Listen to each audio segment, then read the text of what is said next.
ನಮಸ್ಕಾರ. ಚಳಿಗಾಲದಲ್ಲಿ ಮೂಲಂಗಿ, ಕ್ಯಾರೋಟ್ ಎಲ್ಲ ತುಂಬ ಅಧಿಕವಾಗಿ ಸಿಗುತ್ತೆ. ಸೊ ಇದರಲ್ಲಿ ಮೂಲಂಗಿ ಸೊಪ್ಪಿನ ಪಲ್ಯ ಇವತ್ತು ಮಾಡೋದು ಹೇಗೆ ಅಂತ ನಾನು ತೋರಿಸ್ತಾ ಇದ್ದೀನಿ, ನೋಡ್ಕೊಳ್ಳಿ. ಮೊದಲನೇದಾಗಿ ಇದಕ್ಕೆ ಚಿಕ್ಕದಾಗಿ ಒಂದು ಮಸಾಲೆ ರೆಡಿ ಮಾಡ್ಕೊಳ್ಬೇಕು. ಇದಕ್ಕೆ ಶುಂಠಿ, ಬೆಳ್ಳುಳ್ಳಿ, ಸಣ್ಣ ತುಂಡು ಈರುಳ್ಳಿ ಮತ್ತು ಕಾಯಿ ತುರಿ, ಕೊತ್ತಂಬರಿ ಬೀಜ, ಜೀರಿಗೆ, ಓಂಕಾಳು, 2 ಬ್ಯಾಡಗಿ ಮೆಣಸು ಇದನ್ನು ಹಾಕಿ ನೀರು ಹಾಕದೇನೆ ತರ್ತರಿಯಾಗಿ ರುಬ್ಕೊಳ್ಬೇಕು. ಇದನ್ನು ತರ್ತರಿಯಾಗಿ ರುಬ್ಕೊಂಡ್ಮೇಲೆ ಬಾಣಲೆಯಲ್ಲಿ ಸ್ವಲ್ಪ ಎಣ್ಣೆ, ಸಾಸಿವೆ, ಜೀರಿಗೆ, ಒಣಮೆಣಸು, ಈರುಳ್ಳಿ ಕೆಂಪಾಗೋ ಥರ ಹುರ್ಕೊಳ್ಬೇಕು. ಹುರ್ಕೊಂಡ್ಮೇಲೆ ಈಗ ಹೆಚ್ಚಿಟ್ಟಿರೋ ಮೂಲಂಗಿ ಸೊಪ್ಪನ್ನ ಹಾಕ್ಕೊಳ್ಬೇಕು. ತಕ್ಕಷ್ಟು ಉಪ್ಪು.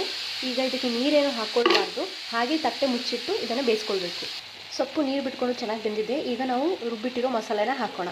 ಇದನ್ನು ಹಾಕಿ 2 ನಿಮಿಷ ಮುಚ್ಚಳ ಮುಚ್ಚಿ ಬೇಯಕ್ಕೆ ಬಿಡಬೇಕು. ಮೂಲಂಗಿ ಸೊಪ್ಪಿನ ಪಲ್ಯ ರೆಡಿಯಾಗಿದೆ. Thank you for